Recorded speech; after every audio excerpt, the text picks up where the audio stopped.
You may know in a general sense how trauma impacts kids, but for me personally, it was really hard to understand what that would look like on a day to day basis. So, in today's video, I'm going to walk through what types of things you might see as a trauma response, and also what you, as a caregiver or teacher or anyone working with kids, could do in those moments to support the child.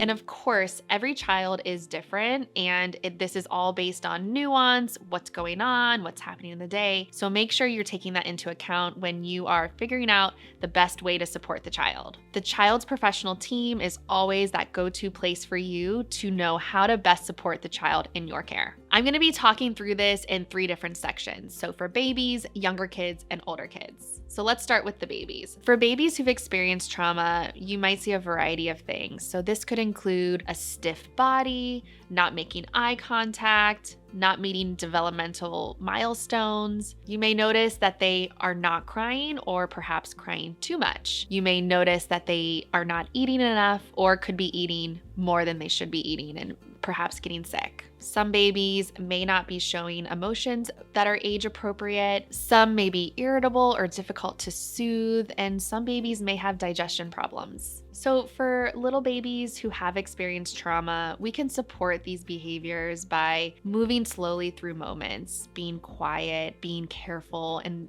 talking to them with like a calm and soothing voice. I like to use baby wearing, warm baths, getting outside in nature. All of those can help to regulate the baby. For me, when I first started, I was not aware of early intervention services for babies, but they do exist. And there's also professionals that could teach you about baby massages. Babies are changing very quickly through those different stages. Their schedules are changing. And so it's really important as a caregiver, we tune in carefully. We're keeping track of when they're eating and sleeping and connecting with the medical professionals if you have any of these concerns. So for younger kids, this is a little bit of a broader range, and so it can vary again. So for this, I'm thinking more about toddlers, preschool, and early elementary schools kids. So some trauma responses can impact the main core functioning parts of the day. So for eating, some little kids may overeat, some may not have an appetite at all. Some little ones may have trouble at night, so that could be having nightmares, night terrors, really just being fearful of being in the bedroom alone. You may see that they're experiencing bedwetting or having other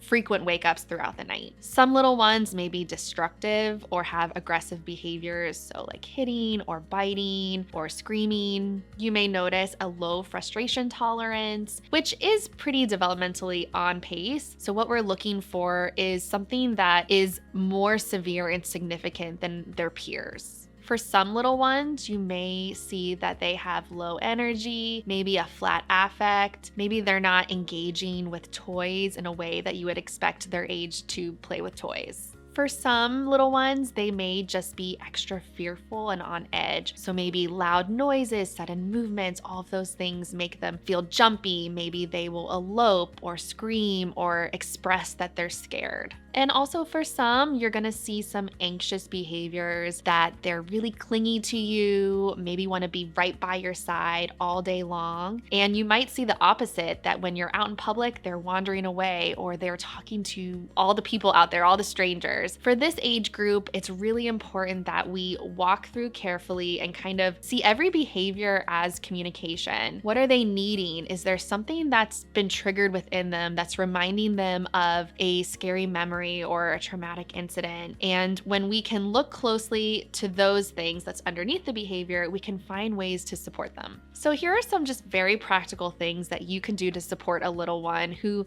may be showing these trauma responses. So first, it's really helpful to remain calm in your tone. Even in moments of excitement, joyful occasions, it can be startling for some little ones. They might get confused as to kind of what your tone means. Moving slowly through the home, warning them of any loud noises that might be happening. For example, I will, tell the kids before I turn on the garbage disposal. Also, if there's just common house noises or neighborhood noises, explaining what those are ahead of time can help them feel less scared when they're hearing, the neighbor's construction happening next door. In the home, we can create an environment with a lot of choice and control. That helps with felt safety. We can really tune in during those core moments of eating and sleeping. So You might be able to provide a lot of choice and control for eating, and then at nighttime, we can provide it there as well and be supportive. As we get to know little ones, we can start to find ways to co-regulate and help them find coping tools that work for them. So doing art together, listening to music, spending time outside, finding extracurriculars that excite them, all of those things can help them. Small things in the home and out in the community can also cause some fear and anxiety, so keeping things predictable, explaining loud noises, foreshadowing when a loud noise will occur,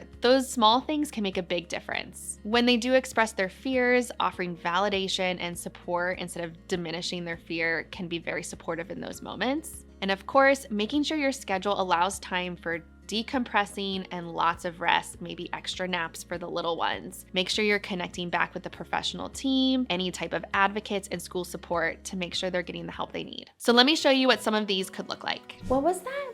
There's a monster in your room? Oh no. Okay, what did the monster look like? It's just loud, dark. Okay, do you want to show me where the monster is? Okay, all right, come on, honey, why don't you show me? All right, today's Tuesday.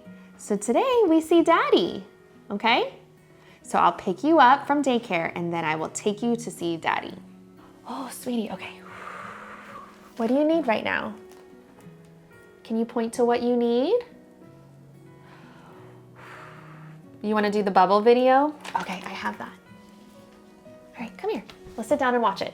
For older kids who have experienced trauma, we see a variety of things that impact their day-to-day life inside the home and also out in the community with their friends. You might find that older kids are experiencing disassociation. They might be avoiding certain people and places. Some older kids also struggle at nighttime with nightmares and bedwetting, or they struggle at meal times with overeating or a loss of appetite. Some older kids may see concentration issues or being forgetful. Some will leave home and run away or sabotage big days. Some may push away caregivers, experience depression and anxiety. They may have unsafe thoughts. They may be aggressive or have destructive behaviors, and some older kids may regress. You'll see more childlike behaviors from them. There are so many ways that we can be supportive to older kids who've experienced trauma, so here are some that you can consider. First, it's important not to shame or punish based on behaviors related to their trauma. When we don't threaten their placement and we start each day with a clean slate, it can be a way to support them through these harder seasons. Follow their lead, meet them where they're at, allow them to call you whatever they wish, mom, dad, foster parent, Aunt Laura, meet them where they're at. It's important that they know that they can love all the adults in their life. Other things you can do is collaborate together with house rules and different boundaries and schedules, offering them as much choice and control as possible, and supporting normalcy, allowing them to be a kid and experience things that teenagers do. Let's celebrate their accomplishments and encourage them along the way. In the home, you can build in time for rest and decompressing. Some older kids may also benefit from visual supports and visual reminders throughout the home. And of course,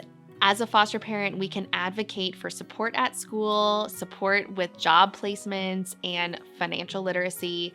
And if you need any help in your advocacy, make sure that you are connecting with the child's professional team. I am going to show you some examples of how you can support older kids. So I got an email from your school that prom is coming up. Have you thought about that at all? Maybe? Yeah, I mean, I remember my prom. Definitely, we went as a group. I think I even saw my prom dress, but I'm happy to take you shopping and pick out a dress with you if you'd like. Yeah? Okay. You want to invite any of your friends? Sounds good. Okay, so I'm gonna go to the store today. Let's plan out what you want for dinner this week. I was thinking like spaghetti, pizza, tacos. Okay, that works. Therapy is on Tuesday, so tacos. Yeah, okay. And I'd love to see you start to learn to cook and, start to get some experience in the kitchen. Is there one of the days, maybe this weekend, that you want to make dinner? Yeah? What do you want to make? Subs? I love that. So when we get closer to Saturday, we'll talk about what we need to get from the store. All right, today was hard.